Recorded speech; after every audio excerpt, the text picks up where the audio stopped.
So I think we're going to get started with this next segment. My name is Adam Tainter. I'm going to be the moderator for the next couple hours, so you're stuck with me for a little bit. But we're going to start with Dr. Erin Fox. She is the Associate Pharmacy Officer at the University of Utah, and she's been doing a lot of work with her team looking at pharmacy shortage in the United States, and look forward to hearing from her on that. Thank you, Dr. Fox.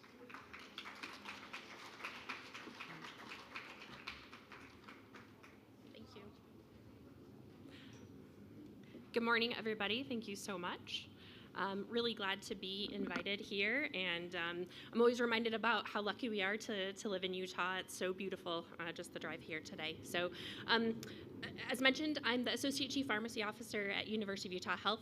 My team and I have tracked national drug shortages for over 20 years, do a lot of advocacy. I wear many hats at the University of Utah, but this is really a passion for me, trying to work on this problem, make people aware of this problem, and of course, think of solutions. Just some quick disclosures.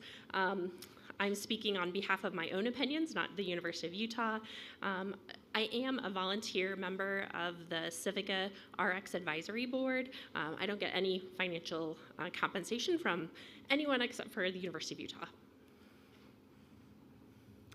So goals for today, I really hope that you will have a better way to, when your colleagues ask you about this, or when you get asked, what's going on? Why do we have so many shortages? I hope to give you some key takeaways where you'll be able to kind of succinctly be able to describe this problem.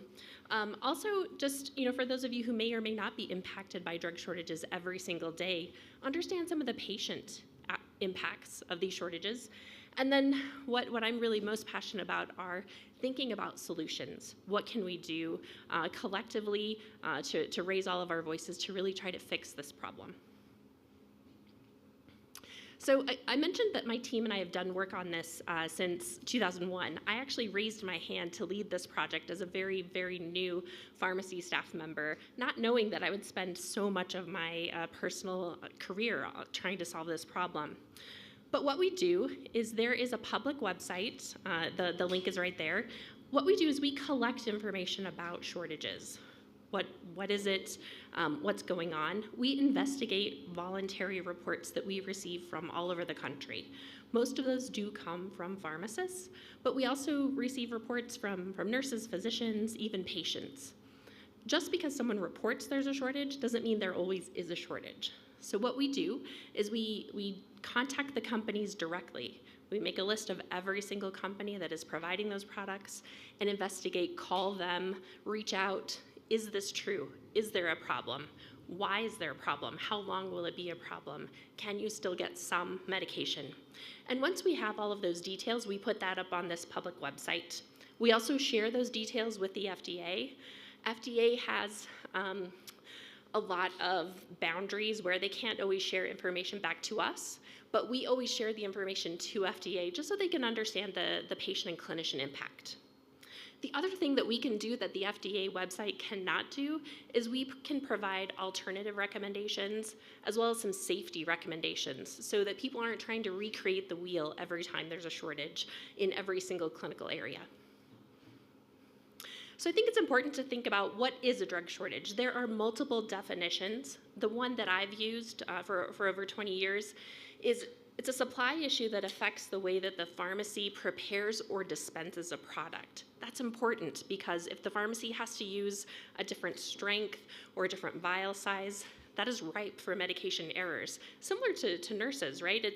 It's very error prone if you're having to use something that is different.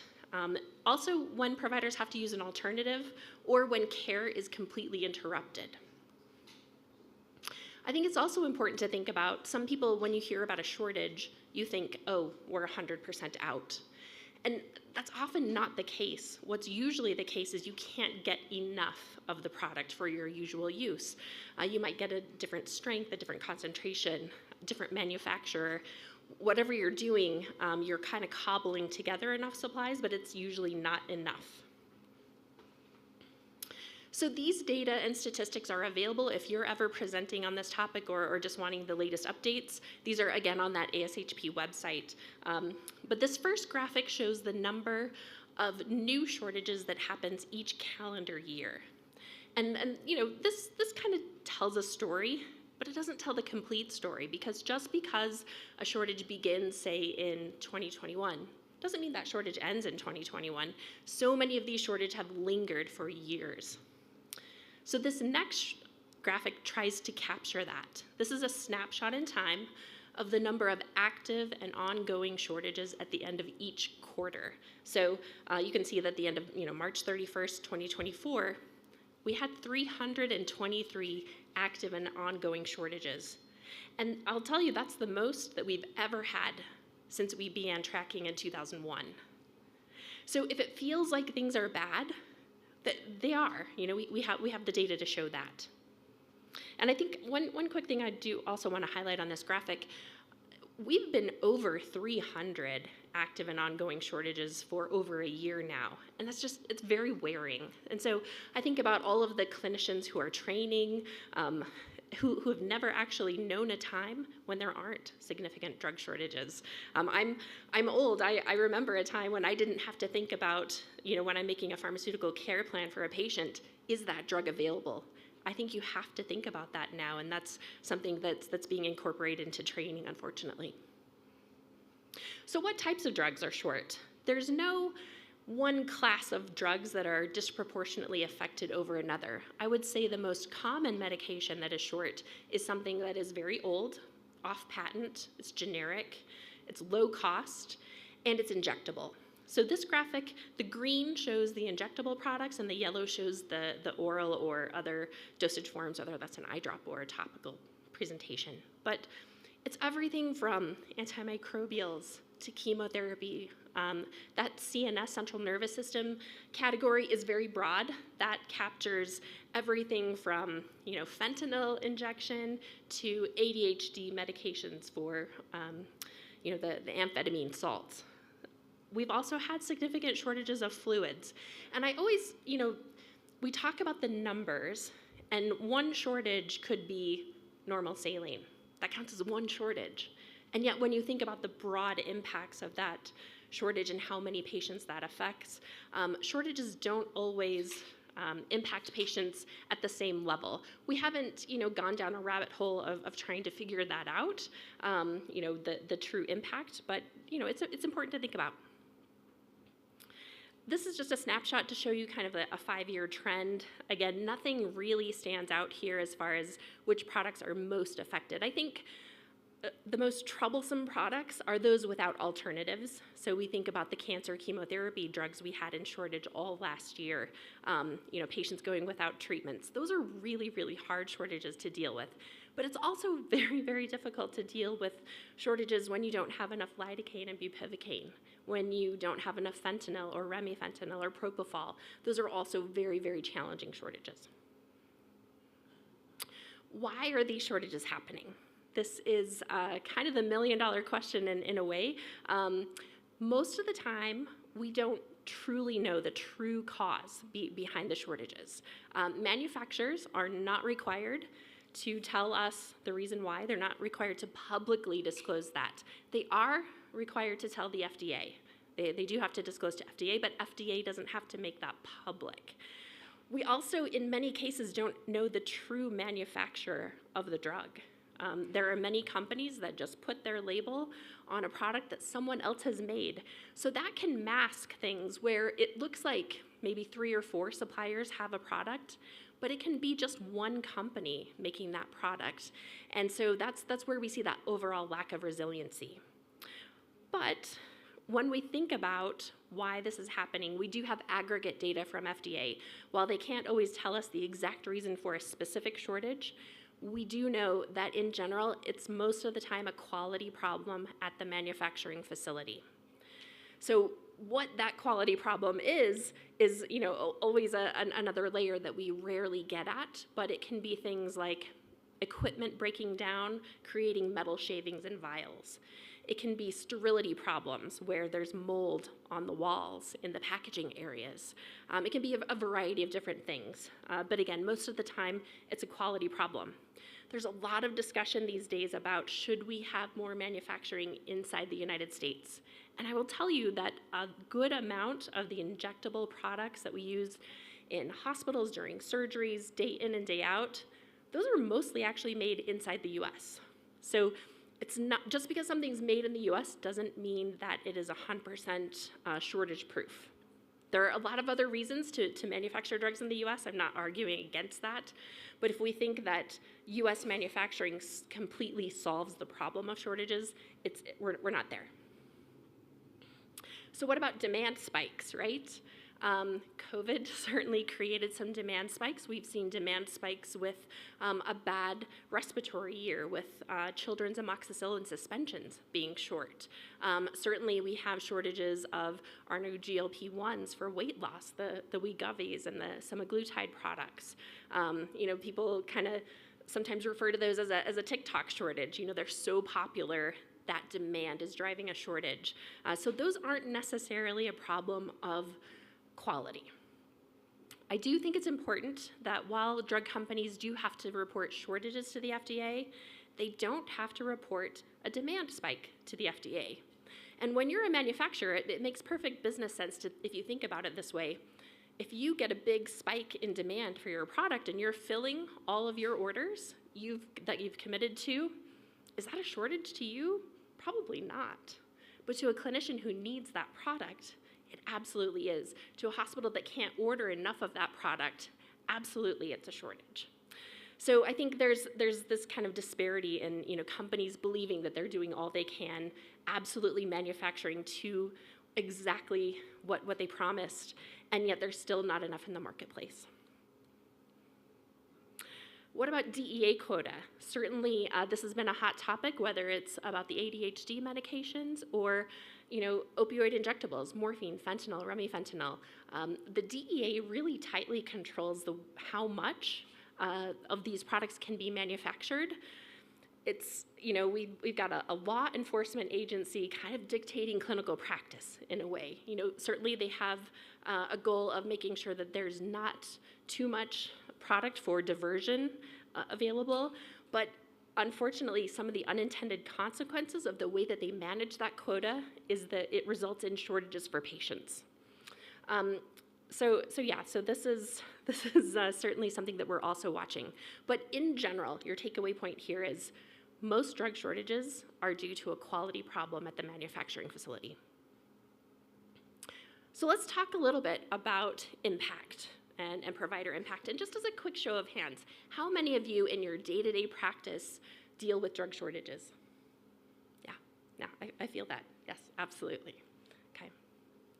So what happens during a shortage? In a big health system, it's usually going to be the pharmacy, but at a smaller practice, it could be your nursing staff, it could be your clinic staff. Everyone kind of treats it as an emergency. You have to think quickly. How much do you have? How long can we make it last? Can we make it last longer? What else can we buy? And then folks are working together to make these plans with an end goal of certainly mitigating any patient harm from this shortage, but also being aware of medication errors, delayed care, and then overall patient harm. I think it's very hard to have a one-size-fits-all strategy when you think about a shortage. Some folks want to say, well, what's our plan for shortages? We'll just put that in the box and we'll take it out when we have one. But each shortage is a little bit different. A shortage of, say, ondansetron injection is going to be really different than if you're short of propofol. There's no one-size-fits-all. So you have some choices, right? You can use it all up and then move on to something else. Or you can try to figure out if you want to reserve some product and ration that for the patients that would benefit the most. Some patients can do just fine with an alternative, but this type of patient is really going to need this drug that's in short supply. So we're going to do our best to save it for those patients. It's a lot of work. It's a lot of time. And customizing that each and every time, doing that over and over 323 times is very, very wearing. I think some of the challenges that we have are, especially in a larger health system, automation. Having to touch multiple systems to make a product switch is very time consuming. Electronic health records, making those switches there, that can also be incredibly time consuming and challenging to get that done in a timely way. It also delays other projects that you have in line. You might want to make other quality or process improvements, and yet you have to spend the time to manage the shortage, and that can be frustrating. And then I think the other part is, clinically equivalent products aren't always seen as truly equal by payers or even your technology systems to roll them together. And staffing, right? This is work. This takes away from things that you should be doing, or you're just paying people extra and kind of burning them out. All in all, I think this is one of the biggest wastes we have in healthcare, is managing these shortages of very low-cost products.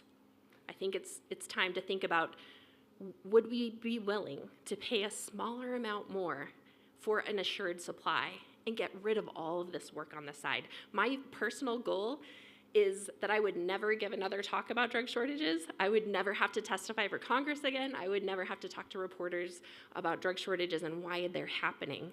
I would just love it if our pharmacy could order the drugs we need and then have them in our health system. I've got plenty of other work to do. I do want to say that there's very little data. A gap in the literature is very specific patient harms, but also the amount of work that it takes to manage these shortages. And you're right, it's hard to think about, how do we do a study? How do we track all of this extra work and labor? But one estimate is over at least $300 million in just labor costs, nothing else, to manage these shortages. And those are old numbers. Those are pre-pandemic numbers, not accounting for wage increases and other issues and the overall increase in the number of shortages. So this is just a quick picture. I took a picture one day when all of our sodium bicarbonate for one of our hospitals got recalled, and I put it all on a card and took a picture as a goodbye. But it can take a lot of work, and especially in a very, very large health system. I will tell you that when we had to make a change from dexamethasone as an infusion to an IV push in our cancer chemotherapy infusion centers, we had to hand change 700 different patients' profiles. There's not a good Control-F replace in some of these electronic health records. So talking about the labor, yes, it's a big pain, but I always try to bring back these shortages can cause real patient harm. This is an older picture. This is from the CDC MMWR. This is when we had a zinc injection shortage in 2012. And infants were not able to get supplementation. And premature infants do need that zinc injection supplement. And unfortunately, they experience skin sloughing. And this is the kind of patient harm that I try to bring back. These are not just a pain. They're not just extra work. They're true patient harm. Rationing, thinking about when you are short of a cancer chemotherapy drug, not knowing when you're going to get additional supplies. It's bad enough to have cancer. It's just kind of the cherry on top to have to worry about, am I going to get the treatment that could cure me? What happens when we delay that treatment? Is my risk of a cure gone? We had this happen with vincristine. And these happen over and over, and yet we don't see any good action to try to solve these problems. Quality problems can also result in contamination. And even though many of the shortages have been injectables, it's also been very disruptive for patients for their high blood pressure medications with the ARB contaminations. I will tell you, this is probably the first time that I really started to get a lot of congressional interest. And the reason there was interest, their staffers were calling and saying, hey, my senator, my representative can't fill their blood pressure medication. Is the shortage really happening? Like, what's going on? And so it kind of made it real for a lot of people. But these shortages for quality problems are causing true patient harm. And I want to tell a story just about how some of the lack of transparency can overall result in further problems. So this is a story about Anderson Moreno. He was on the heart transplant list in the hospital, and his heart transplant got delayed because he got a very serious infection because of contaminated docusate liquid. And what does that look like when docusate liquid is contaminated? How do you get it off of your shelves inside the pharmacy? That lack of transparency around who is making the product really results in delays there. And so this is what it looked like from my view of how we were trying to manage getting this contaminated product out of our health system. So it took over a month of FDA warnings to finally figure out the full list of drugs that were contaminated. And if you look at the headline here, it's, FDA advises health professionals don't use products made by Pharmatech, Rugby, and possibly other companies. What do you do with that, right? And this is directly from the FDA. If you called Pharmatech and Rugby like I did at that time, give me your entire list of drugs. Tell me everything you make. Tell me everything you make in that factory that had the contamination so that I can get it off of our shelves. Absolutely refused. It is allowed to be a trade secret which drugs are made in a factory. You don't have to disclose that. So what does this look like right now? That was kind of an older example, but how are things on the ground right now where we have over 300 active and ongoing shortages? These are some survey data. They're almost a year old right now, but I think they're still fairly applicable. So this was a survey of pharmacists from all across the country talking about what does the shortage impact at your health system? And about a third were in a pretty critical state where they were having to substitute other products, ration products, cancel treatments, and only 4% said that they were unaffected.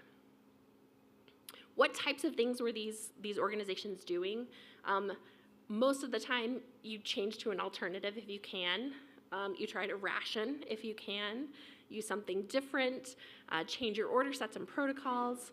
All of this is a tremendous amount of work on the back end to try to prevent that patient harm. And inside the pharmacy, additional work, changing out your code cart trays, changing out anesthesia trays. How many of you guys have had your anesthesia trays disrupted? Those are very, very critical. You rely on having specific drugs in a specific dosage form and a specific strength at the ready. And not having those things can definitely lead to patient harm. So I want to spend a little bit of time on fixing the problem, and I also want to give time. So many of you are impacted by shortages. I do want to give some time where we can ask questions and have a little bit more of a dialogue here. One of the bright spots of COVID was the CARES Act. This was adopted very early in 2020, and there were a whole host of things with that CARES Act. But the FDA got some additional authorities during that time. The FDA was going to be allowed to know which are the sources of the APIs, the active pharmaceutical ingredients that companies are using. That's not always apparent to FDA. FDA asked drug companies to start making contingency plans. What are your resiliency plans? What is your backup plan? Just like any health system, you have to have a plan to take care of your patients. Drug company, what plan do you have to make sure that we are going to have access to these critically needed medications? Some incentives were aligned to hopefully help people make these drug shortages that are at risk of shortages. And then we also had a call out to actually study this as a potential homeland security risk. How are supply chain interruptions actually affecting the security of our nation? And I think that's a really interesting take there. And I had a chance to work on a National Academies of Science study that for a year we did a deep dive and really dug into that exact question. I think when we think about the why does this happen? Part of the problem here is if the FDA says that all generic drugs are equal, If everything is equal, the only thing we have is price. We don't have information in some cases about which company is even making these drugs. So when price is the only factor, we have a race to the bottom. Companies are undercutting each other to try to gain market share. These aren't very profitable drugs. And so, I always argue for transparency first, as, people are like, what's one thing that could really fix things? And what I always say is we have to start with transparency. We have to understand more about who is making our products, where they're being made, what are the sources of the products, and what does the quality look like at that manufacturing facility. So the government also needs this. We can't boil the ocean, right? We can't support every single product, but the government should have a list of the products that are most vulnerable. Which are the products made in just one factory with just one source of raw material? Those are risky. Those are very risky products for shortages, and yet that list doesn't exist because of this lack of transparency. FDA needs more transparency. They need more information about seeing when we have a demand spike. Purchasers, people buying the drugs, we need to know which one do we pick? Do we always pick the lowest price? Sure, right? There are even computer programs in some of the bigger pharmacy systems to drive you to choose the lowest cost product. Wouldn't it be nice to know, hey, I'm gonna pick this company, we're gonna pay 2 more cents a vial, but we know they've invested in their quality, we know that they are going to reliably supply this product to us day in and day out, and we're not gonna have to worry about this going on shortage. And I think, of course, providers need more transparency about when these shortages are happening so that you're not trying to stomp out a fire all the time of trying to figure out on the fly, this is short, okay, what are we gonna do? Let's figure it out. It's nicer to have a little bit of lead time to figure that out.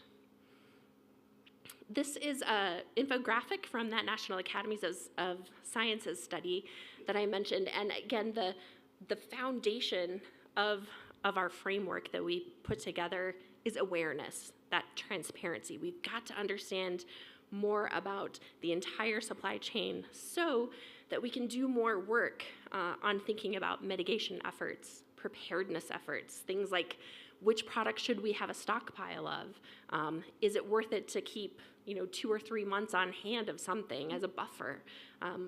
Which products need more contingency planning than others? There's a lot done out there on how do we build more resilience into our supply chain. Again, should we give manufacturers forgivable loans if they would like to improve the quality of their manufacturing? Some of these factories have been around since the 40s and 50s and haven't actually had a lot of upgrades.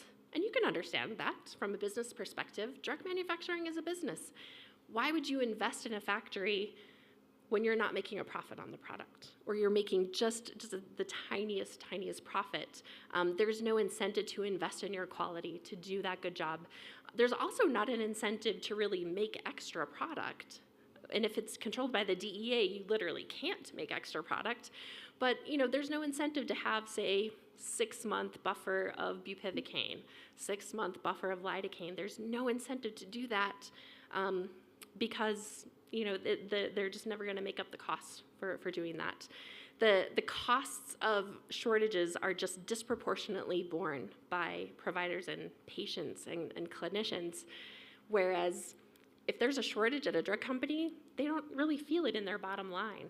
And they often don't even feel it from a kind of a branding factor, because often it's a secret which company actually made that product. I think if you take away 3 things about the US supply chain from this talk, think about how complicated it is. More than 20,000 approved products. There are 13,000 facilities that are registered with the FDA to make active ingredients or final dosage forms. FDA is not funded to inspect all of those facilities. And I'm a little worried right now because during COVID, all of those FDA inspections were on hold. Many were just conducted by Zoom. Right now, and in the past 6 months, FDA is back. They are out there inspecting again. And when inspectors come after a gap of maybe 5 or 6 years in some cases, they're finding quality problems. So I'm a little worried that things aren't going to get better in a hurry. And I am never a very cheerful speaker to listen to, so I should have given you guys a warning at the beginning of this. But I think we talked a little bit at the beginning about onshoring. Does making something inside the United States matter? It could for national security purposes, right? But as a quality, it may or may not make a difference. And then just again, thinking about who benefits from investments in our supply chain. Patients and providers really are going to benefit the most. Manufacturers and private companies are not going to benefit. And so we have to change that paradigm. How do we make quality as something that we value and that we might pay a little bit more for? So there are many policy solutions out here. I had to turn in these slides earlier, and so I wasn't able to get all of them on. But I think this one, if you only look at one policy, one proposal to fix this problem, I would suggest this one. This is from the Brookings Institute. This is from my friend and colleague, Marta Wasinska. She is a brilliant economist. She has been at the FDA. She's been at the Federal Trade Commission. She's been with the Senate Finance Committee, and now she's a fellow at Brookings. And she's really put together a kind of a comprehensive way to look at the shortage problem. First of all, we need better quality ratings. Right now with FDA, it's a pass-fail system, right? It's on the market or it's not off, or it's off the market.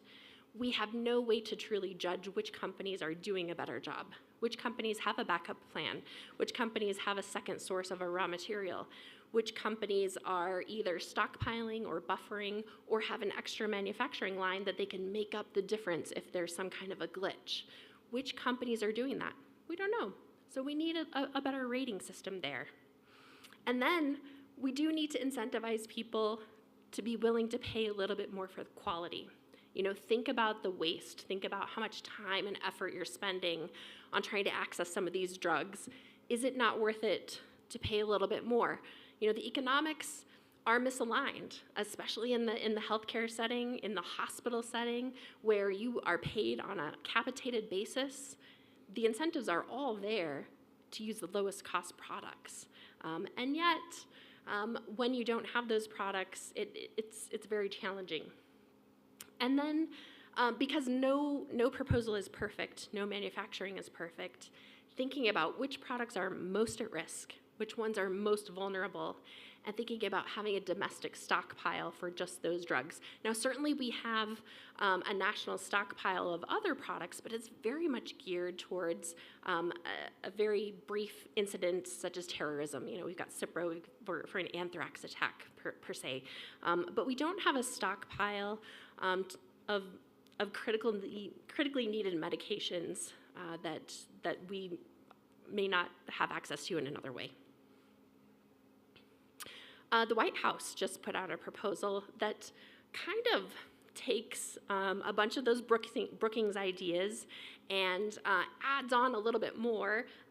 This one kind of adds on some penalties for buyers if they don't improve the way that they purchase. I'm not sure that beating up providers with penalties is the way to go about this. We already bear the brunt and all of the harms of these shortages. Why would you punish us even more?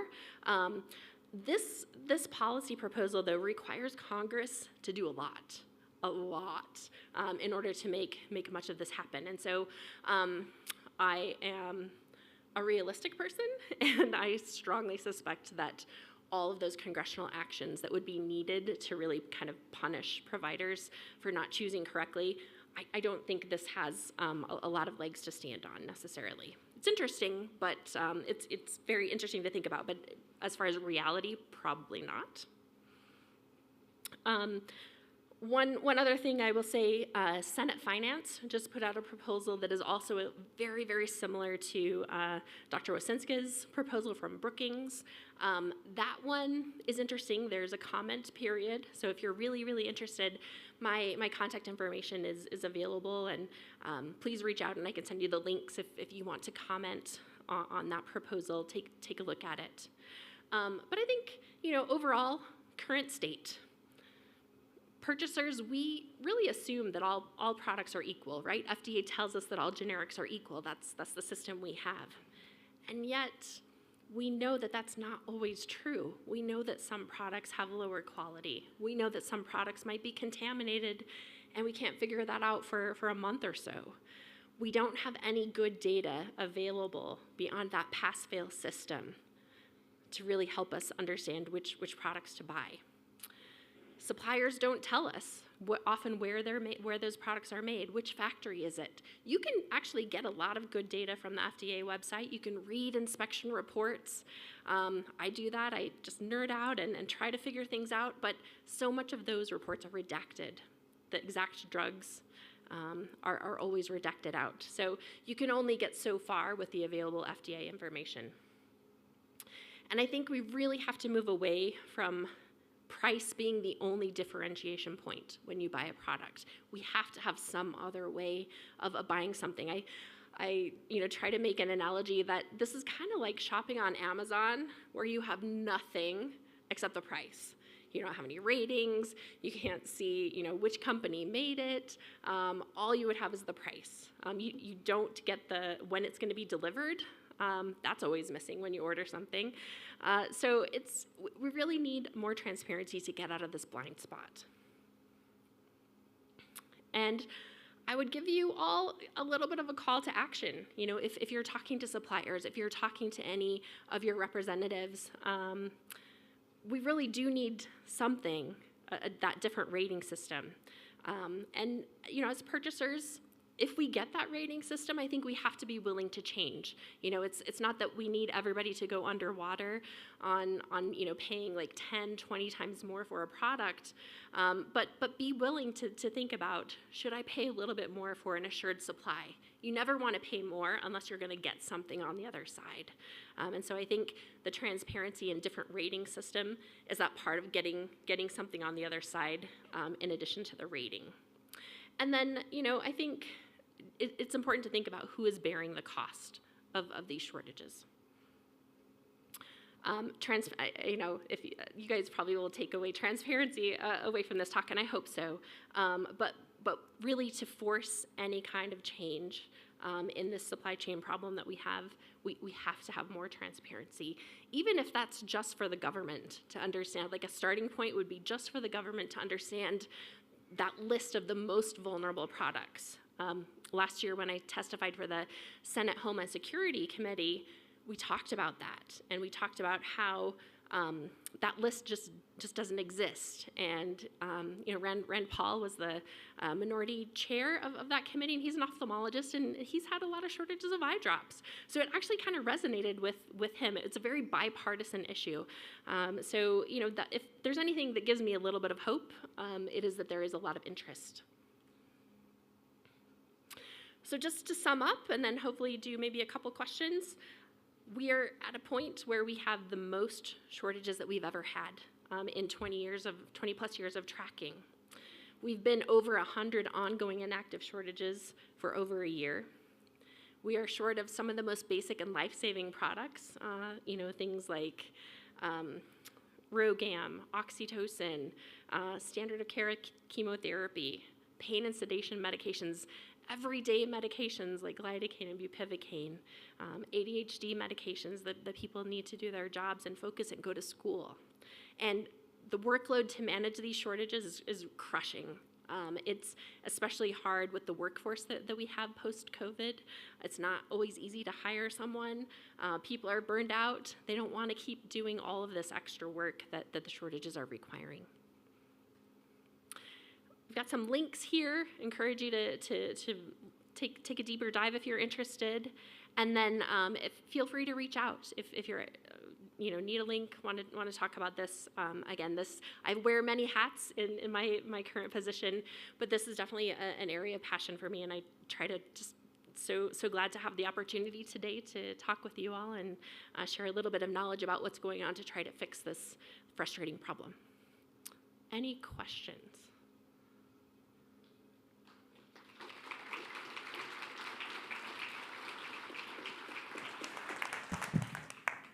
Hi. First of all, thank you so much. Really great talk. I didn't know how much I needed it. I've got a couple of questions, if Yeah. that's fair.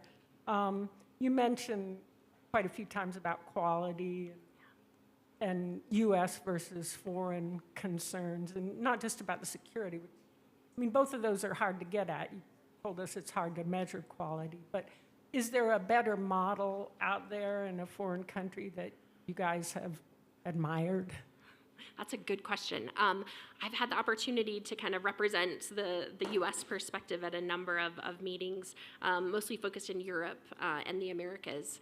I will say that shortages in Europe are a little bit different because they are actually more likely to run completely out of something. And that's because the government contracts for one specific product, maybe two.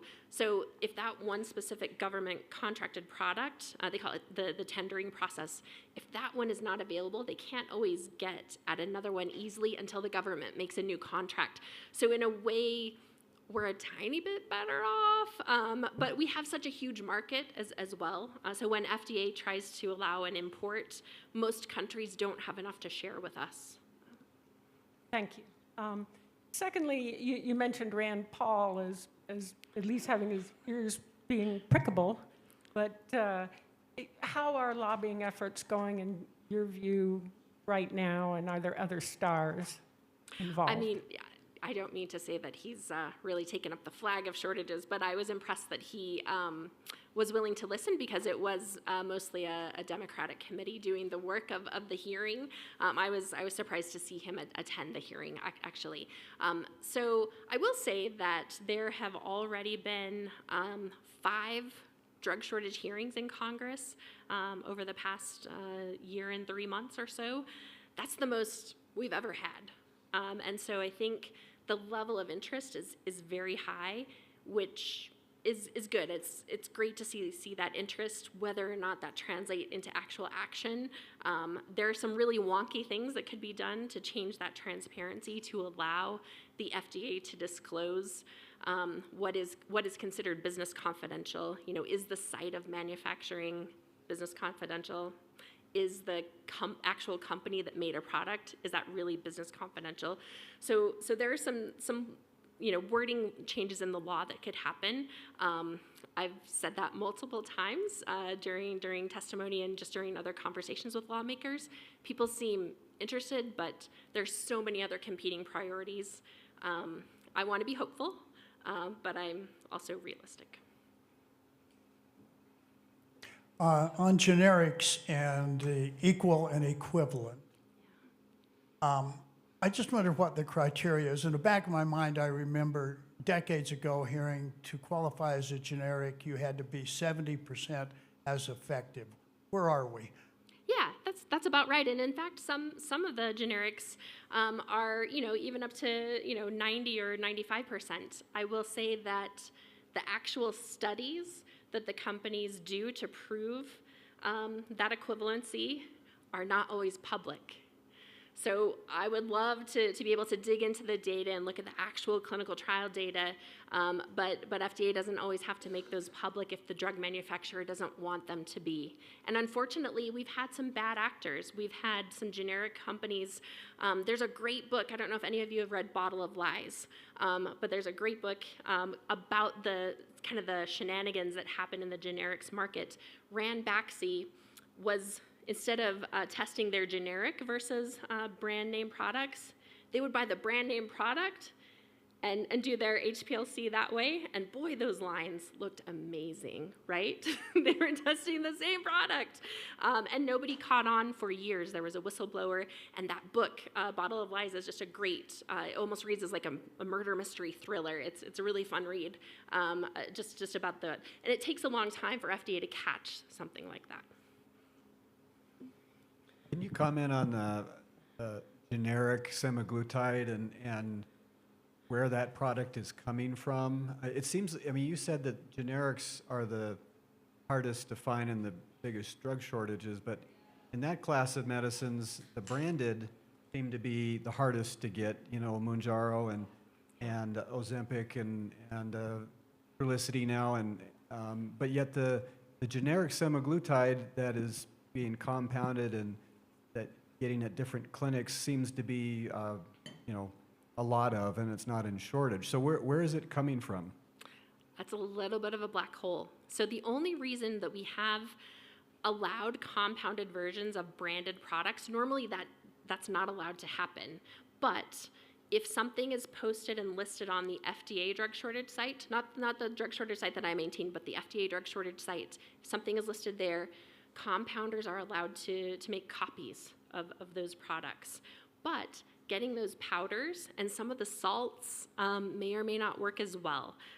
So, you know, there have been some patient harm, but also, you know, these are products that could provide a tremendous amount of benefit. So I completely understand why patients are accessing these compounded products. But as far as the actual source of those powders, it's hard to know exactly where those are coming from. And the compounders, you know, may or may not tell you. If I was a provider prescribing something from a compounder, I would ask them and see if they'll tell you. And if they won't, you know, that might be a red flag for your patient. Go ahead. Okay. So as clinicians, if we delay a diagnosis or treatment or improperly treat something, we're liable for malpractice with these patients and such. And due to drug shortages, sometimes we have, you know, that those things happen. Is there any evidence, any historical cases of people being able to successfully sue these pharmaceutical companies for causing these drug shortages and causing harm due to these issues? Such a good question. So early on in my career, like around 2006, 2007, I was like, okay, maybe this is the path forward. I actually, you know, joined up with the American Bar Association for a talk, and then they were trying to convince me to join their club and go to law school, and so I would corner them, and I would be like, is this the way, right? And they were like, oh, Erin, you should go to law school. You should do that. But no, that won't work. And there have been lawsuits proposed. Specifically, the one that comes to mind is there was a shortage of vitamin A injection, and a patient actually went blind because they couldn't get their injections, and they tried to sue the company, but they're unsuccessful because there is no obligation for any drug company to make any drug, no matter how life-saving. And so that's the capitalism we live with. And you know, even if it can completely save someone's life, they can stop tomorrow. They can stop making it tomorrow. So yeah, it's unfortunately not the way. But I thought about it, but I didn't go to law school. A question on availabilities, which is what you're talking about today, but there's so many drugs that you're forced a substandard placement, and the patients are unhappy. They don't work as well. They have side effects. So all of a sudden we come into the flu season and such, and I can't find eardrops. You have to use eye drops in the ears. Yeah. What happened? Yeah, it's so frustrating. I will say that many of the eye drop and eardrop shortages that we still have are remnants from Acorn Pharmaceuticals did a Chapter 7 bankruptcy and closed overnight last February, so February 2023. They were sole source or had, you know, over 80% of the market share for so many different drops. Like a Ralgan? Yes, and they stopped overnight, and the other companies that make those products or can make those products still haven't made up the difference. We're also seeing patients with glaucoma affected, not being able to get their drops. So, you know, it's such a risk of, you know, this company. They were actually trying to get purchased, and their sale went through. They weren't making enough money on their products, and they just Chapter 7. You know, the employees actually went to work that day and were kicked out and told to go home overnight like that. So it's very frustrating. And again, you know, these products that we need, you know, whether they're everyday chronic medications or truly life-saving, no company is required to make these products. And so that's why we need to kind of build up an incentive for those companies to want to make these products. I'm using more and more compounding. Sure. I think you have an exciting but frustrating job. It is very, very frustrating. Again, my goal is to never do another talk on shortages again, but here we are.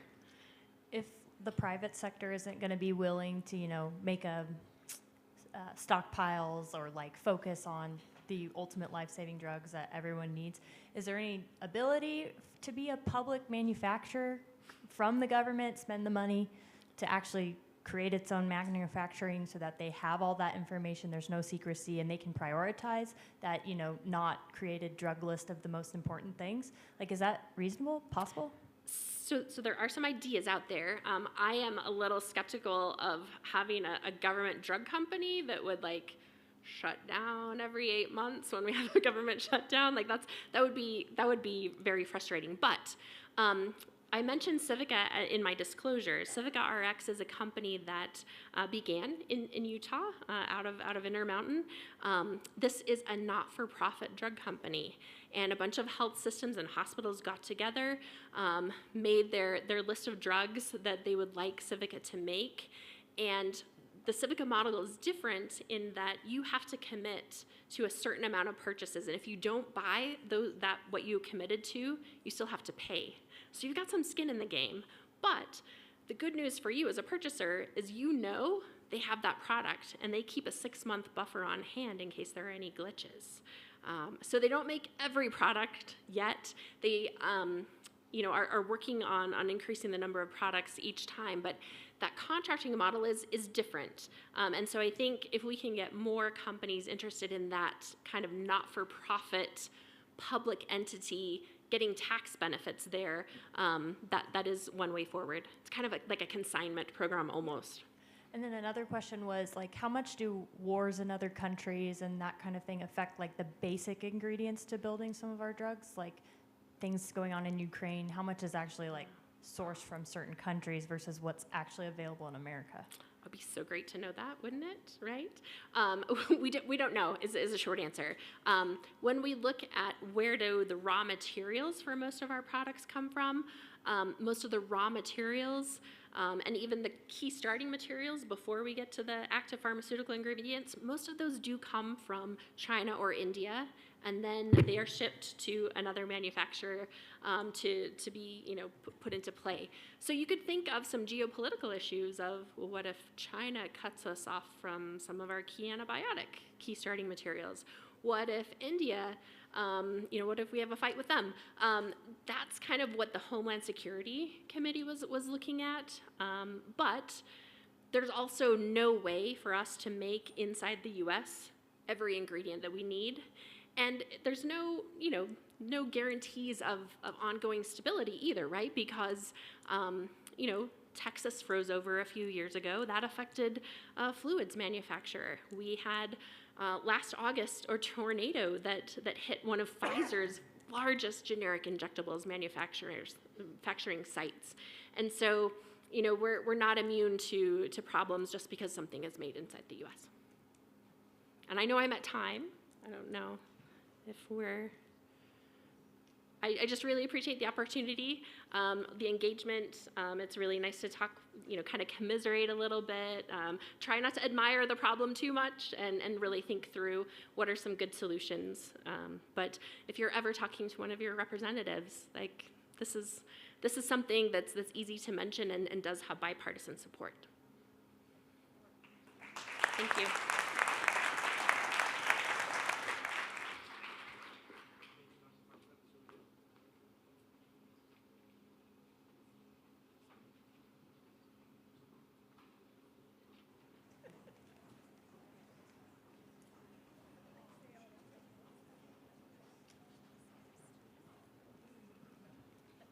Sorry, this microphone wasn't working. I'd like to thank Dr. Fox for that compelling lecture. That was fantastic. The next speakers are sponsored by Intermountain Healthcare. Please raise your hand if you're associated with Intermountain. Thanks for all you've done to help support this meeting. I'd like to please welcome Dr. Heller and Dr. Huser. Thank you.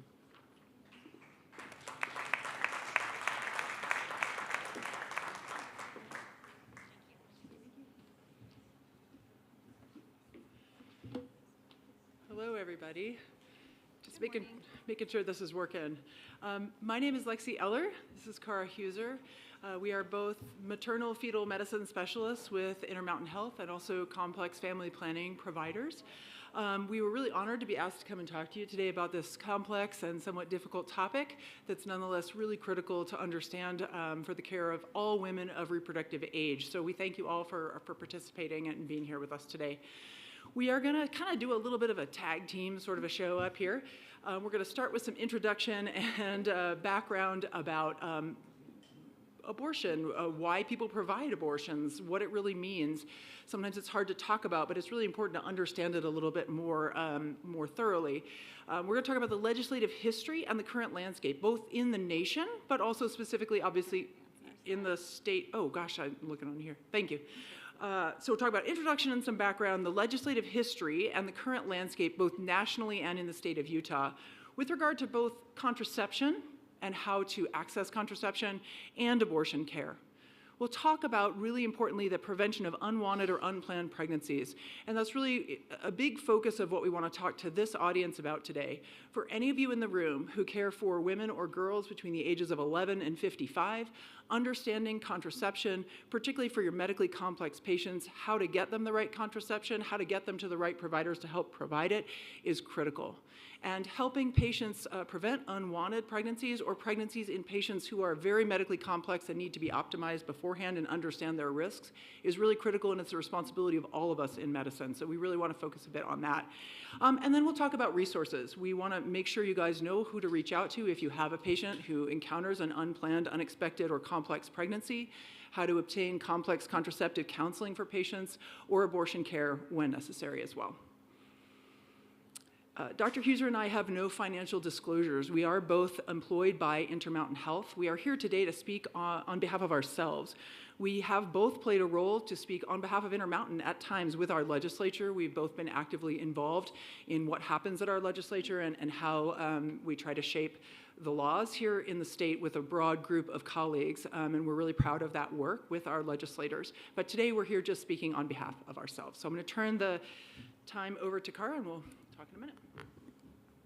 All right, so we're going to start with just a little introduction and background, and I actually like to use two quotes during this time to kind of explain where we are coming from and how we came to be doing this work. The first one is by a complex family planning and OBGYN physician in Michigan. Her name's Lisa Harris. And she says, the exercise of conscience in healthcare is generally considered synonymous with refusal to participate in contested medical services, especially abortion.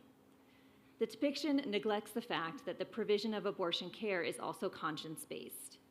And so I like to make the point that both Dr. Eller and I, having had discussed this multiple times together, provide this care because we feel compelled to do so. We feel ethically bound that it is the right thing for us to be doing.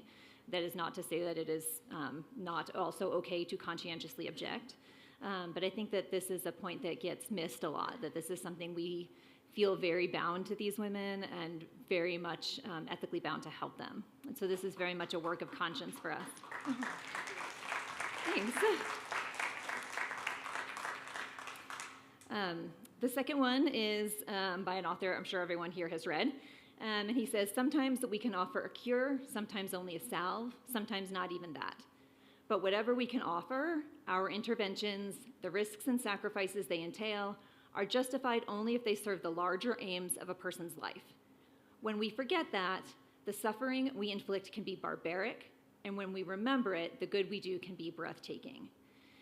And I like this quote in this context because I think there are fewer things that serve the larger aims of a person's life as whether or not to bear children, how to do that, and how that looks in the context of your larger life. And so really in this space, we have the potential to inflict barbaric suffering, and we also have the potential to do enormous good. We know this is a hard thing to talk about. We know this is a controversial topic, and I can say I personally understand where people are coming from who feel uncomfortable with this topic. I get it. I felt uncomfortable with it for a very long time. And so we understand that most of us, probably in this room, whatever our feeling about this particular topic, have a lot of the same shared values, even if we end up in different places with that. So we want to start by acknowledging that and hopefully having a productive conversation about that. We also notice that we have a unique perspective. So physicians in general, but OBGYNs in particular, our patients have taught us the importance of this care. I did not understand that before I sat face to face across from people who needed this care. And so I've had the privilege of that. And I know that not everyone has in the general public. And so I think that's something that we can all appreciate. We've probably all changed our minds on things when we have met with patients who needed something. Taking something from the concrete or from the abstract to the concrete often makes a big difference. And finally, we are not lawyers. This is not legal advice. Please do not go and say that Cara and Lexi said this was okay, and that is, you should still talk to whoever it is you need to talk to in your institutions before you do stuff, but we are also happy to help with what we know. So let's do some background. In terms of what does abortion look like in the United States?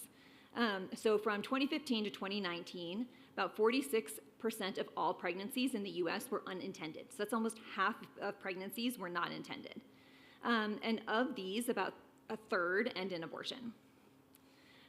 We noticed that poverty-related health disparities impact unintended pregnancy and abortion rates. In 2017, 20% of all pregnancies ended in abortion. If we go across the reproductive lifespan up to age 45, we'll have about 1 in 4 women will have had an abortion. So probably most of us know somebody who did, or had one ourselves, or have a family member who did. There's a lot of stigma about this, so we don't always talk about that, so we may not know that we had somebody in our lives that had an abortion, but you might. One important thing that is often shocking to people is that over half of people who choose to have an abortion often have children. So when do patients have abortions? We hear so much about quote-unquote late-term abortion, which is not a medical term, by the way, but we hear a lot about it. And the point I'm making with this slide is that the vast, vast majority of abortions occur very, very early in pregnancy. Because of our particular specialty, we do take care of some of the folks who need abortions later in pregnancy. But I think it's important to realize that 2/3 are less than 8 weeks, and almost all of them are in the first trimester. When we get later on in pregnancy, if we're looking at ending a pregnancy at that point, something has gone very, very, very wrong.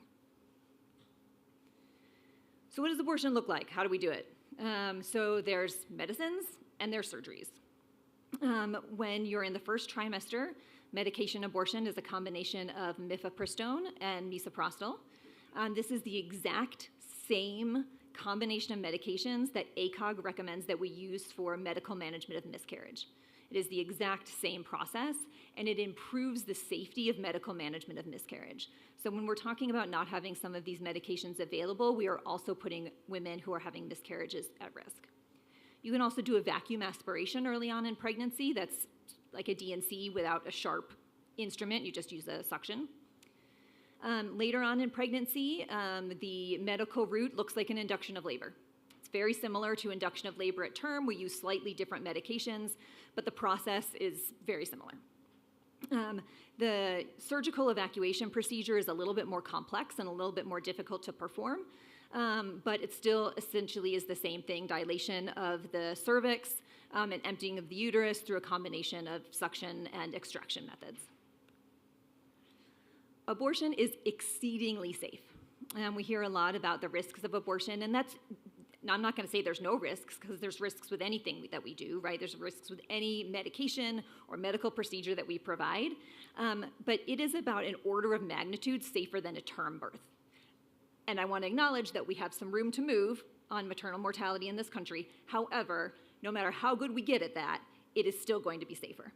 It is, in fact, safer than driving in New York City as well. So there's a lot of things that we do that we don't think about that are just as safe. And I'm not saying that to be flippant. I'm seemingly just putting it in context that there are a lot of things that we do that are actually more dangerous. And pregnancy-related deaths, we know, can happen in the context of any point in pregnancy. No pregnancy is risk-free. Even the most uncomplicated pregnancy can end badly. When I think about pregnancy outcomes, I know this sounds really basic, but I think it's important when we're thinking about how do pregnancies end, right? We talk about what's an abortion and what does this mean? Pregnancies can end one of 3 ways. They can end in a miscarriage, so a spontaneous loss, which looks like ectopic, miscarriage, fetal death. They can end in a abortion, where there is an induced ending of the pregnancy, or they can end in a live birth. Like, that's kind of it. Those are your 3 options. The semantics get really tricky here. So in the olden days, abortion meant any pregnancy loss before 20 weeks, no matter how it happened or where it came from. That term has evolved over the years to mean something very different. And it now means something different in the legal context, in the medical context, in the social context. So you can see all of these terms here that can get really confusing. It can really be quite an alphabet soup. ACOG says that an abortion is an intervention intended to terminate a pregnancy so that it does not result in a live birth. That's a pretty broad definition, and it's probably one of the best out there. However, I can think of situations that most people would not consider a quote-unquote abortion that fit that. The state of Utah defines it as the intentional termination or attempted termination of human pregnancy after implantation of a fertilized ovum through a medical procedure carried out by a physician or through a substance used under the direction of a physician. So let's consider a few cases. Am I doing these ones or are you doing these ones?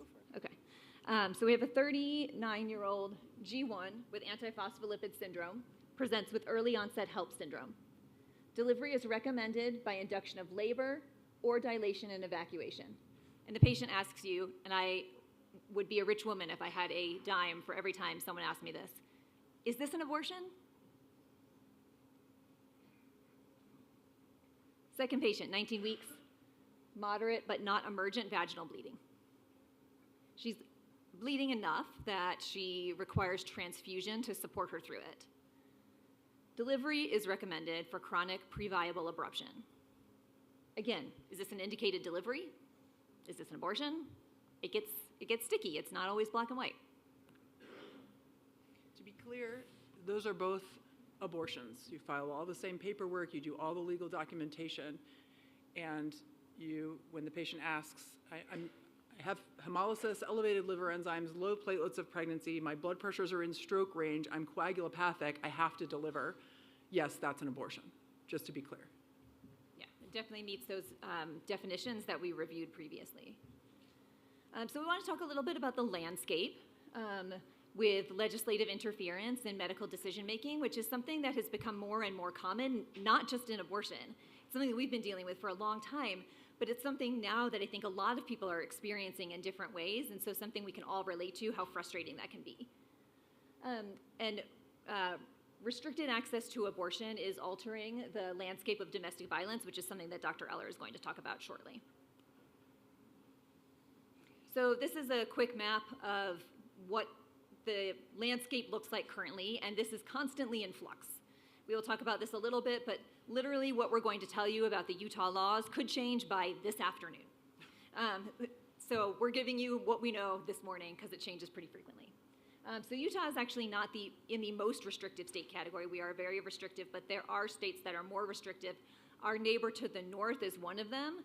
We see a lot of patients who are very sick coming to us from Idaho because of their very strict laws, which we can talk about later if you want. It is notable, and there's lots of reasons for this, right? I'm not going to say that correlation equals causation here, but there is a very strong association, and there probably is a causative aspect of it. We see higher maternal mortality and morbidity, as well as higher infant and perinatal morbidity and mortality in states that are very restrictive. These are the Utah maternal mortality statistics over the last several years. They kind of bounce around a little bit because the N isn't very high, but I think it's important to kind of see where we stack up. This was a paper that came out shortly after the Dobbs decision, which again, we'll talk about how we got to where we are in a few minutes. But I think it was really made a splash because Texas is one of the most restrictive states, as probably most people know. And what it did is it compared maternal morbidity and fetal outcomes among pregnant people, 22 weeks or less, so what we would generally consider pre-viable, with complications in 2 Texas hospitals after legislation on abortion. And the ones that were able to get immediate intervention versus the ones that had to be expectantly managed. And you can see why I say there's probably a causative aspect to this, because when you can't intervene in potentially emergent or situations that are likely to become emergent, you can really find yourself in sticky waters. Okay, I'm I'll turn it over to Lexi. So it's one thing to look at sort of abstract data from states and these bars and all the things, but one thing that's sometimes important for people to understand is sort of what do we see on the ground, what's happening. So we want to talk about some anecdotal expert evidence. And this is coming from cases that we've both managed and multiple partners of ours have managed. So since the very restrictive laws went into play in Idaho, we have seen a dramatic rise in patients being transported from those facilities to obtain abortion care that is not legal in Idaho but is legal in the state of Utah. These include multiple cases for things like pre-viable, preterm, premature rupture of membranes. That means where the water breaks before the point at which a baby could survive on the outside. Remember that for a lot of pregnancy complications, if a woman's over somewhere around 23 to 24 weeks, we have two patients, right? We manage the mom as best we can, we deliver when we have to, and we perform full intervention for the baby. We are maternal fetal specialists. Our goal in life is to help women have the healthiest pregnancy outcomes they possibly can. But unfortunately, as high-risk specialists, we also interface with this aspect of care and women being in situations where they need to end pregnancies.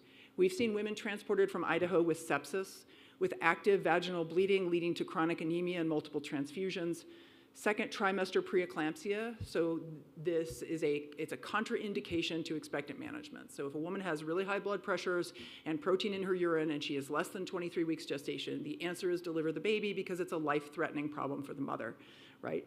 These are patients that are able to get that care in the state of Utah, or state of Idaho because of their laws, and they are coming here to do that, right? So cases of maternal heart failure, we've had patients who become pregnant after birth control failures with cardiomyopathy and conditions where they might have an up to 30% risk of maternal mortality, and they can't receive a 6-week abortion in the state of Idaho, and so they're transported to Utah to have that care. Lethal fetal abnormalities, we see many, many, many cases of women transferred or coming to our state because their babies have conditions like anencephaly, trisomy 18, and other conditions which we know are incompatible with long-term survival, right? Asking a woman to carry a pregnancy to term with a 40-fold increased risk of maternal mortality with the emotional and physical trauma that goes along with that is really difficult for a lot of patients. Some women choose that. They want expectant management. They want to stay pregnant as long as they safely can, but many don't. And many have underlying medical conditions or obstetrical histories like multiple prior cesareans, where continuing the pregnancy would lead to the need for another laparotomy, a major surgery, and the complications inherent therein. We've seen women who end up in the ICU because they didn't receive the care that they should have. We've seen women who've required hysterectomies as a direct result of delayed care and thus are unable to have future children as a direct result of this delay in care. We've seen some women end up on dialysis, one who's still on it now 4 months later, 5 months later. And many of these women have simply come to our state and received standard of care medicine, an uncomplicated abortion, and they've done really well. But they've done really well at tremendous personal expense, both financial and emotional. These are statewide resources that we are using to care for women that should and could be cared for at their home state. And we are diverting our own transport services for patients that should be and could be cared for in their home states here. So it's diverting our own ability sometimes to transport patients within our own system who have significant illness. So we are all affected by these kinds of laws and how they affect all of our patients. So I just think it's really important to understand this is very real. It is happening here. And we are grateful and thankful that because of the hard work of a lot of people, we are not Idaho and we are not Texas. And we are helping provide the care for a lot of those patients who are suffering in those states as a direct result of this kind of legislation. I want to talk about a couple of other aspects of reproductive health that I think a lot of people aren't really familiar with when they think about abortion. And people often use this term elective abortion, or women having abortions because they simply don't want to be pregnant, or maybe they didn't use birth control, or maybe they just said, oops, I didn't mean to get pregnant, but I used abortion as birth control. There are lots of reasons why women seek abortion care. And there are lots of people who say, well, I believe that people should be able to have an abortion if they're raped or if these bad things happen. But the laws require all kinds of reporting and verification. So I just want to talk a little bit about why that's a little more complicated than sometimes people think. So the first topic is something called reproductive coercion. And this can happen on an individual level. This is where someone tries to purposefully control a woman's reproductive decision-making through contraceptive sabotage, so putting holes in condoms or diaphragms, for example, through contraceptive refusal, through emotional, psychological, financial, or physical manipulation or abuse, to unduly influence reproductive outcomes, forcing a woman to become pregnant, forcing a woman to continue a pregnancy she doesn't want, or forcing a woman to end a pregnancy that she wants to continue. These are all forms of individual reproductive coercion. We know that hotlines for domestic violence have seen 90% increases in calls referencing reproductive coercion since the institution of very restrictive abortion laws in many, many states. So people know that if their partner can't have an abortion and they get them pregnant, they will be trapped. Okay, so that's a really important part of that component of domestic violence and reproductive coercion. We also have societal and systemic levels of reproductive coercion. These are legal, institutional, and structural factors that exude undue influence on decision-making. Some examples. The Medicaid 30-day consent for sterilization. These are good intentions gone awry. In the 60s and 70s, we all knew there were stories of institutionalized patients, women with significant developmental delay, individuals with Down syndrome, individuals who were having their third or fourth baby and had a C-section and unknowingly were sterilized because someone thought that was enough babies for them. These things happened prolifically in the 60s and 70s, and these laws went into place to try to protect women living in poverty or women with poor access to care from sterilization without consent. But we now live in a different time, and we see many patients now who, if they haven't signed a consent form 30 days ahead of their delivery date, they are not allowed to get a sterilization because Medicaid won't pay for it. And there are actually studies of women who really want a sterilization, but they're denied it because they didn't sign the 30-day consent. And in a study that was done among women who were denied that sterilization that they really wanted because of the 30-day consent, 42% of them became pregnant within another year. And they didn't want more babies, okay? So that's another form of sort of reproductive coercion that we need to sort of work on undoing. Restrictive laws about abortion that selectively impact vulnerable populations like women of color and those with limited financial means. We all know that if you have financial means, it doesn't matter where you live, you'll be able to get an abortion if you want or seek one. But if you don't have means and you can't take a week off of work and you can't travel and you don't have $2,500 to pay, or whatever it's going to cost depending on how far along you are and where you go, you will not have access to that same care. Okay? So women who live in poverty are really unduly affected by these laws, and that's really obvious to most people. Arbitrary institutional policies that influence the provision of care, both for contraception and abortion access. Some of these are religious institutions that won't allow for the provision of contraception or sterilization in their institutions. And some simply make their own rules about which abortions are okay, which are the good women and which are the bad women who aren't allowed to have those abortions, because those aren't, appropriate. So we have institutional policies that can be somewhat arbitrary. There are systematic reductions in healthcare access to obtain contraception and prevent pregnancy, right? One of the major examples of this is legislation that tried to limit providing Title X funding, so for STI testing, contraception, sex education, to clinics that provided abortion care. So you're saying, if you provide abortion care, we won't give you any Title X funding to provide contraception. So now you've just wiped out a huge swath of clinics that actually were doing more to prevent pregnancy than most other clinics. And then polarizing groups that are pressuring women to end or to continue a pregnancy. So so-called pregnancy resource centers that won't talk to women about any option other than continuing the pregnancy. Likewise, groups pressuring women to end a pregnancy. That's equally coercive. We need objective counseling. We have been asked before, believe it or not, by medical institutions to say, hey, will you come and talk to this group about what women can do if they have an unplanned pregnancy? And you go, yeah, I'm happy to come talk about that. But you can't mention abortion, because you just can't talk about that. Well, frankly, that's unethical. So you're asking me to talk about what to do with an unplanned pregnancy, but don't tell the patient about her actual options. That's a gag. That's not something we do in this country, right? But it happens, and people ask you to do it on a pretty regular basis. And then there are state restrictions that bar or limit things like divorce during pregnancy. So if you live in a state that it's very restrictive about abortion and also won't allow you to get a divorce while you're pregnant, and yes, those states exist, and I'll show you them right here, then you're trapped. And if a partner knows that, then if they use reproductive coercion and their partner's pregnant, they can't leave. So these things really do end up having a dramatic impact on decision-making for women. And these shown in red here are states that will not allow granting of divorce while a person is pregnant. The states in orange usually do not grant it, but it's not an actual ban. And then I want to talk about the concept of sexual coercion. Sexual coercion is unwanted sexual activity that occurs when someone is pressured, tricked, or forced in a non-physical way. And this can include psychological or emotional pressure, psychological or physical threats, intimidation, manipulation, and blackmail.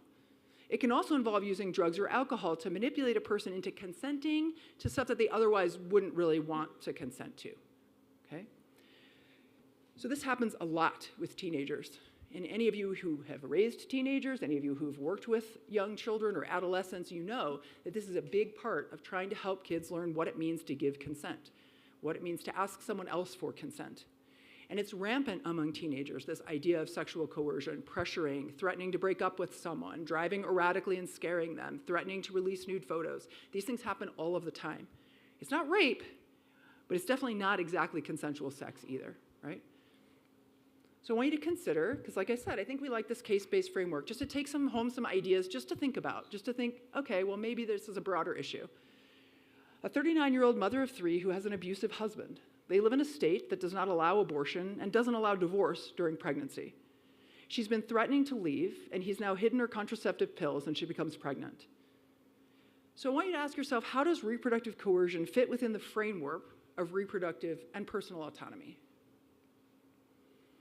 Now consider a 16-year-old patient. She's just found herself pregnant. She's 8 weeks gestation after consensual sex with a 17-year-old who threatened to release nude photos and a sex tape that they made online if she doesn't have sex with him on demand, whenever he wants to.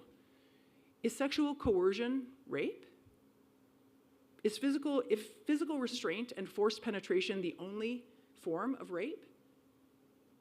It's just a good question to ask yourself, because unless there's physical force and reporting to police, or not necessarily physical force, but reporting to police, that doesn't count as rape that would allow a young person to obtain a legal abortion in this state. Okay, I'm gonna hand it back over to Cara. Okay, so now we're going to get to some of the facts. What does our landscape actually look like? But first, all of the stuff that we've gone over so far has led our leading medical associations to release a joint statement saying, we think abortion care is important. And we hope we've made a fairly compelling case as to why, and are happy to answer questions about this as well, and happy to talk very openly about it. They released that statement in July of 2022. I won't read it to you because you can read, but it is a ACOG and AMA along with 75 other healthcare organizations. All right, so how did we get here? So we got to go back a little bit to the contraceptive story to understand how we got here. So for most of the 19th century, contraception was legal in the United States. Can you still hear me if I move here? Yeah, okay. The 1870 Comstock Act and various state Comstock laws outlawed contraception because they outlawed the mailing of quote-unquote obscene materials through the mail. In 1965, the Supreme Court in Griswold versus Connecticut said that those are not constitutional. That married people, so this was only for married people, have the right to use contraceptives. They made that decision on the basis of something called an implied right. So in our Constitution, we have explicit rights, which are the ones that are like written down in words, and then we have implied rights, which are the ones that sound like they're there. The right of privacy is an implied right. And Griswold versus Connecticut, so our access to contraceptives rests on this implied right. In 1975, the Supreme Court extended that to unmarried people. And they did this on the basis of what is an explicit right, which is equal protection. Judicial history of abortion. So I think that will make sense as to why I said that in a second. But the big one that everyone knows about was 1973, Roe versus Wade, right? So this is the one that gave the constitutionally protected women's right to an abortion prior to quote-unquote viability. The case itself involved a Texas statute that prohibited abortion except when necessary to save the life of the pregnant person, which is where we're back to in Texas right now. This was decided, again, on this implied right of privacy. So the same right that was used to protect contraceptives. It was also overturned on that same implied right. In 1992, the Supreme Court upheld Roe in a case called Planned Parenthood versus Casey. There were a few key changes here which became important and are no longer all that important, but that you might have heard of. The most pertinent one is something called the undue burden. So what the Supreme Court said was that states cannot provide restrictions that place an undue burden on access to care.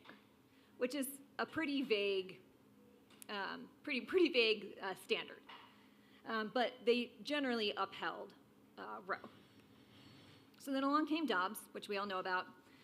This challenged a 2018 law enacted in Mississippi, which banned abortion if the probable gestational age of the unborn human was determined to be more than 15 weeks. It included some narrow exceptions. And as we all know, the Supreme Court upheld that law. And one of the reasons that they upheld that law was they decided that an implied right to privacy was not a strong enough constitutional foundation upon which to base a constitutional right. This should scare us because there are other rights that we have, like contraceptives, that are also based on this same right to privacy. Okay, so then what happened? It got really crazy here for a while, and it was like head spinning, and no one knew what we were allowed to do. And we got calls like constantly all day, like, can I do this? Can I do that? And we really didn't know. But the short story is, I have to look up here because it's hard for me to see that Yes, one. I know. I know, right? Like, sorry. Didn't think I was Just of an age where that we need blind, but I guess so. Okay, so prior to Dobbs, actually, Utah had passed a law banning abortions after 18 weeks. That got held in court because Roe was still in place, right? So the court was like, no, that's unconstitutional, obviously. What the legislature did instead then was pass something called a trigger law. You may have heard of these. There are many in the country. How a trigger law works is you say, this thing is the law, but only if and when it becomes constitutionally allowed. So what the design was and what happened, okay, sorry. Okay, oh, okay, thanks. So what happened is that immediately after Dobbs, this law went into effect. And, sorry, I'm still looking over there. So by the evening of the Dobbs decision, Utah's trigger law had gone into effect, which bans abortion at implantation. So any pregnancy, basically. And within the week, Planned Parenthood had sued, and that law was enjoined. However, the legislature remembered that they had this 18-week ban that was also still in court, and so that got resurrected. And so that's kind of where it landed for a minute. On May 3rd of last year, we made some modifications to some of the abortion laws that are currently in effect, which we'll go over. And an important one is in the, not the most recent legislative session, but the last one, there were some laws about where an abortion can be performed, which get really sticky, and Lexi will explain for us later. Okay, so here's the bottom line. This law is on hold right now. It has been heard in the court. We expect a decision at any time. This is the law that bans abortion at implantation. So that's not currently the law in Utah. It could be by this afternoon. We just have to see what the Supreme Court does. There are some exceptions that we'll go over. This is what we currently have, the 18-week ban. So currently in Utah, pending this court decision, abortion is unrestricted at less than 18 weeks. Over 18 weeks, we have some exceptions that, again, we'll discuss. Okay, so here's the exceptions. The original language of this bill changed from a substantial and irreversible risk of maternal harm to a substantial impairment of maternal death or impairment of bodily function. So now we are allowed to intervene if there is a quote-unquote substantial risk of maternal death or impairment of a major bodily organ system.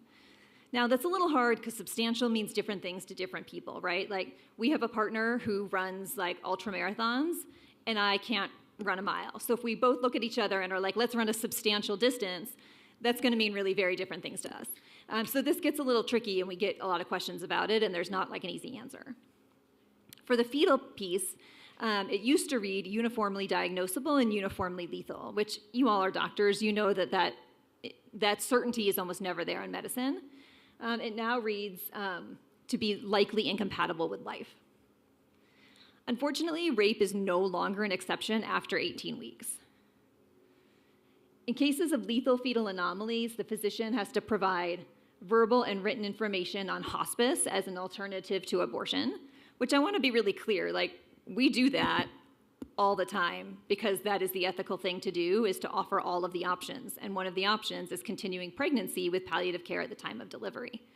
I think it just speaks to the fact that the legislature kind of thinks that we're monsters, that we wouldn't do that, and that we needed to be regulated to be made to do that. Abortions can only be performed in a hospital or certified abortion clinic. What does abortion mean here? We went over our law earlier. What abortion does not include, so we have some carve-outs here, does not include the removal of a dead unborn child, so miscarriage, right? Ectopic. Killing or attempted killing of an unborn child without the consent of the pregnant woman, or contraception, including emergency contraception, which does not work as an abortifacient, and we can talk about that later, but emergency contraception generally works by delaying ovulation. There is a little bit of a loophole that is problematic that I'm going to turn over to Lexi to explain to us. So several years ago now, there was a very prominent case in the state of Utah that many of you may have heard about in the news. It was about 15 years ago now. There was a young woman who wanted to have an abortion, and she paid someone $150 to beat her until she miscarried. And she was arrested and taken to court, I don't know the legal words here, but for murder. And they got into the courtroom and they tried to accuse her of murder of her fetus. And the judge said this patient was at a pre-viable gestational age, and he said, abortion is legal up to the point where she is. This isn't even a case. Like, she sought an abortion that she could have sought otherwise and it would have been legal, so how can we call this criminal homicide? And so the case was dismissed. So the legislature literally said, well, we'll fix that. So the following year, they added legislation that was called the Criminal Homicide and Abortion Revisions. And you saw on the slide before that abortion has a very specific definition, right? It's a medication or a procedure distributed by or performed by a physician for the purpose of ending the pregnancy. So there is a definition for abortion. So this said, women who end a pregnancy, have an abortion outside of that definition, that's considered criminal homicide. So what that ultimately means is that a self-managed abortion, regardless of gestational age, is considered criminal homicide in the state of Utah, right? So if you're 6 weeks along, and I spent some time as a fellow, and a maternal fetal medicine fellow, I spent 3 months in East Africa, in Kenya.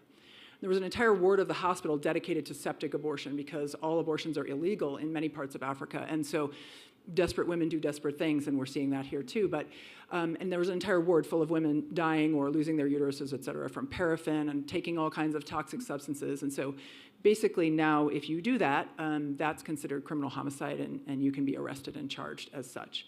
And yes, we have seen patients be reported, we don't know by who, for throwing themselves down the stairs or doing otherwise desperate things to try to miscarry. I think this is really important for people to know about. Most people are pretty shocked when they hear it. They don't know that it's true, and it definitely is true, and it was done capriciously and very intentionally because of that case that happened in Utah. So this is the kind of action-reaction that we're dealing with, and I just think it exemplifies a lot of things that everybody needs to know about their state. So just to summarize the law where it is, because it's all very confusing, okay? So we have two columns here. We have what's currently active and what's currently enjoined and in the Supreme Court of Utah and could be decided at any point. So currently active law, women can seek abortion for any reason that they choose at less than 18 weeks gestation. The places where they can pursue that are somewhat limited, but you can pursue it for any reason less than 18 weeks. There are exceptions which allow for abortion at 18 plus weeks gestation. These can be maternal, to avoid death, or to avoid serious physical risk, and they put the word physical because they did not want mental health to be an exception. So they use the word serious physical risk of substantial impairment of a major bodily function of the woman. And I want to say right now that I am actually extremely proud of Cara Huser and myself and a wide group of people that worked really hard to partner with our legislators and work together to come up with language that didn't make us Texas. We don't have to wait until the woman is dying and be convinced she's going to die before we can intervene. There was a huge group of people and organizations and efforts that were led in this state to get us to a better place. Just to be clear, this is not where we'd like to be. This is still problematic, and we'll show you some reasons why. But it does mean we aren't Idaho and we aren't Texas, and that is at least a good thing. Yeah, no, it's absolutely not where we want to be, but it's a whole heck of a lot safer for our patients, that's for sure. There are fetal medical exceptions after 18 weeks, wherein 2 maternal fetal medicine physicians, so specialists with additional training like Dr. Huser and myself, there's a broad group of us across the state, have confirmed in writing that the fetus has a defect that in the physician's reasonable medical judgment is incompatible with life. This is also very important because uniformly diagnosable is extremely difficult. We see many, many cases where a baby has multiple systematic abnormalities that are major heart defect, major CNS and brain abnormalities, other structural anomalies, which in combination are not going to be survivable. But if you don't have a name for that in the old legislation, that patient was forced to continue the pregnancy no matter what. So this allows for more leeway there, and it requires us to keep each other honest and have multiple people weighing in on this. We take this responsibility very, very seriously.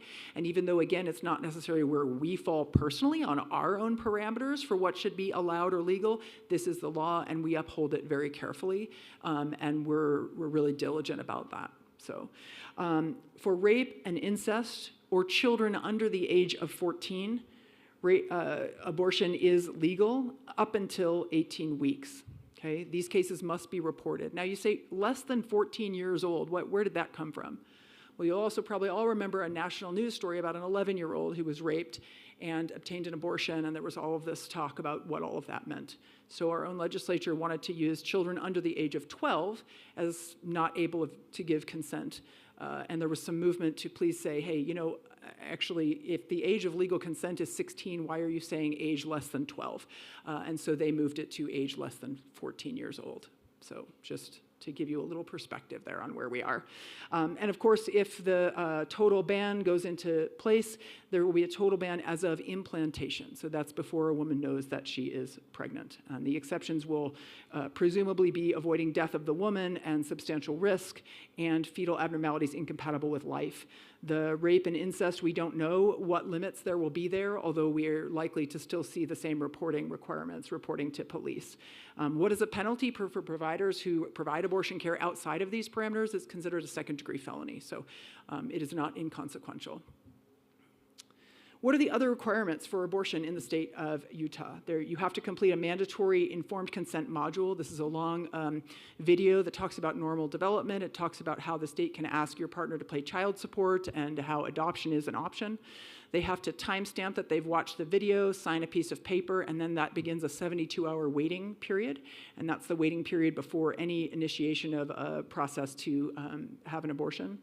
Unmarried minors must inform a parent or guardian, and a court order is possible if that is deemed unsafe or impossible. There are insurance limitations for pregnancy termination. Most insurances, all insurances will cover for maternal exceptions, and so will Medicaid.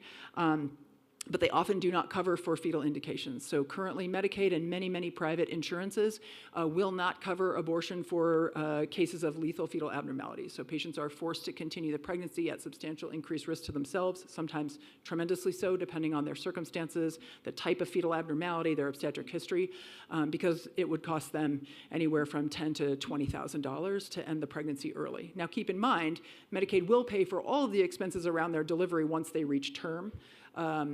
But won't allow them to end the pregnancy earlier when it's safer and less costly. So I want to just go through, and I'm going to try to talk fast because we're getting towards the end of our time, what to do with different situations, just to give you guys some framework. I know there's probably some emergency physicians and folks that might encounter this in the audience as well. So for non-urgent cases that have maternal substantial risk, it's important to know that referral to a high-risk specialist for consultation is not required for a patient to seek out and have access to legal abortion. By law, any provider, any physician can make this determination. So if you're an oncologist and your patient's undergoing chemotherapy, you can say this is substantial risk, she should be able to terminate. You do not need an obstetrician or an MFM to tell you that. Although we're happy to help you. Yeah, I'm coming to that. Oh yeah, we're happy to do it if you need us to. Yeah. But we're just letting you know that there is not any kind of legal requirement for this to be any kind of specialist to tell you that there is substantial risk. You're allowed to use your medical judgment. Shocking that they would let us do that, but they are. So we encourage and welcome MFM consultation for care of any non-urgent maternal indication. We are happy to help you. This number here is who you can reach someone 24/7 for curbside consultation or to arrange expedited formal consultation as well. So the only thing that is required is a detailed provider note just discussing that there is this medical indication. We recommend using some common language that shows you've met the letter of the law. I will go through it quickly, and this will be in the slides that you guys have access to. But it basically just uses some of the legal language that we see. This is the attestation that we use within our system to say, we reviewed the rules about abortion law. This patient has this condition. This puts her at risk of death or at risk of substantial impairment, and therefore abortion is legal in this case. Let's talk about urgent but non-emergent cases of maternal risk. These are usually obstetrical complications in the pre-viable period that present a risk of substantial harm. Even if that risk may not be imminent, these cases warrant consideration of termination. This is like the ruptured membrane situation. This is where they get into trouble in places like Texas. Because if you're not dying right now, you're not allowed to provide abortion care. You have to wait until you've reached that point of acute maternal illness. These are things like ruptured membranes because the risks are infection, sepsis, abruption, DIC, hysterectomy. We've seen many cases between our 30 years of combined experience of all of these things. Pre-viable chorioamnionitis. You cannot treat intraamniotic infection with the baby in utero. Delivery is required. Doesn't matter how far along you are. These risks include sepsis and hysterectomy, loss of future childbearing. Significant second trimester bleeding, so significant abruption, bleeding, etc. These risks include massive hemorrhage, DIC, need for transfusion, hysterectomy. You're getting the theme here. Pre-viable preeclampsia. This is a contraindication to expectant management. Risks include stroke, cardiac events, and death. So I want you to think for a minute that these laws are putting us as high-risk providers in particular between a juggernaut. We can follow standard of care, or sometimes we can follow the standard of law. And we're asked to choose between those two things in many, many cases. In other states, they're being asked to do that every day. So standard of care or go to jail. It's a tricky thing to be asked to do as a physician. For any cases of termination, there's a Department of Health report of induced termination of pregnancy form. It's got 2 pages. It basically asks a lot of questions about why this patient wasn't using contraception, what was the failure here that led them to an unplanned pregnancy. Now, we all know that many of these cases have nothing to do with unplanned pregnancy. They're desired planned pregnancies. And so you're kind of going through all of these questions with patients that really don't relate to them in any way, shape, or form. What about emergency cases with maternal risk? We just would encourage everyone to just practice standard of care. Again, we fought really, really hard to make Utah, and we're not Idaho, and we're not Texas, and we can continue to provide standard of care medicine, and we're really happy about it. Please don't hesitate to provide appropriate emergency gynecologic care for women, and that includes abortion care. Do not delay to seek consultation. If you would have proceeded with a uterine evacuation or a pregnancy termination prior to these laws, continue to do it. Providers are protected from liability under these laws for emergencies. We all know what's going on in Idaho with the EMTALA, back and forth and the Supreme Court and all the things, right? That is not a problem here. So please continue to provide standard of care and do what's right. You do not need to delay care for documentation. Both of us have been called many times at 3 in the morning by a frantic doctor who says, I have a patient who's hemorrhaging. She's 14 weeks and there's a heart rate. Can I do a D&C? And you say, get off the phone and go do the thing, please, okay? Don't take time to do that. Just do what you know is right and you will be protected for doing it. Okay? These, again, always require the report of induced pregnancy termination form as well for the Department of Health. So again, just to address those fears, sometimes providers also worry that if they're in the emergency room and a patient comes in halfway through a self-managed abortion, that they are somehow going to be liable for being complicit or participating in that if they do a completion of the procedure with a D&C or whatever. The reality is that the circumstances that happened before the patient got to you do not preclude or affect the need to provide standard of care medicine, and you don't even need to know. Frankly, what brought them there. You do the right thing, and you're going to be protected from liability for doing the right thing and practicing standard of care for a patient that has substantial risk who's sitting in front of you, regardless of how she got there. For cases of rape or incest, we know that the documentation requires by law, quote, that the physician has, quote, verified that the incident has been reported to law enforcement. What does verify mean here? I don't know. Remember, they wrote these laws before Roe was overturned. They didn't think it would happen. They were doing it kind of for show, frankly. And now we have these laws that are really vague and difficult to understand. So within our own Intermountain system, we've decided to create an attestation form. Basically, we ask the patient for a case ID related to from law enforcement, and then it's signed by the patient and the provider to verify and hopefully meet due diligence in verification of criminal reporting. Okay, I'm going to zip through this, but I think it's important. Disposition of fetal remains. So the other aspect of the law is sometimes the legislature has used laws to, in particular, target abortion providers and make it difficult to provide this care. And there's a lot of collateral damage when they do it. So this is called House Bill 67. It was passed a few years ago, and it relates to the disposition of fetal remains. It prohibits medical incineration, so medical waste, for any fetal remains at any gestational age. This includes products of conception prior to a visible embryo. So if a patient has a 6-week size, what we call blighted ovum, where there's a sac and no embryo, that's products of conception. So you're not allowed to have that go through medical incineration if you do a D&C. Now there are exceptions. If the tissue is sent to pathology, or if genetic testing is planned, then you don't have to worry about it. You can do whatever you would have always done. Now why is that? Because these are targeted regulations to try to increase cost and just create difficulty, right, for a lot of clinics providing surgical abortions. For patients who experience a miscarriage at less than 20 weeks, again, including a 6-week miscarriage at home where there's no visible fetal parts, if they're outside of a healthcare facility, this law says, hey, patients can bring you that tissue and ask you to have it cremated, because that's fetal remains. And so that's something that doctors often don't know what to do with. And they'll call us and say, what do I do? This patient just walked in and now I've got to sort of figure out how to navigate this. So the bottom line is that for any fetus that's over 20 weeks size by menstrual period, and I'll talk about that in a minute, you're required to go through mortuary disposition. They have to go through a funeral home.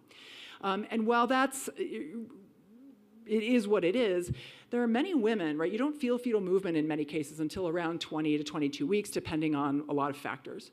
So in the beginning of pregnancy, we see women about once a month.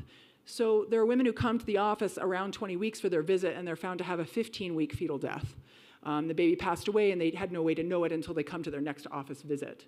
But because they're over 20 weeks according to menstrual dating, they can't have the option to go to the OR and have a D&C or whatever and say, hey, the hospital will deal with this, you don't have to do anything. They're forced to go through the mortuary, they have to reach out on their own because of Stark laws and do a whole bunch of coordinated services for disposition. So just so you know that that exists.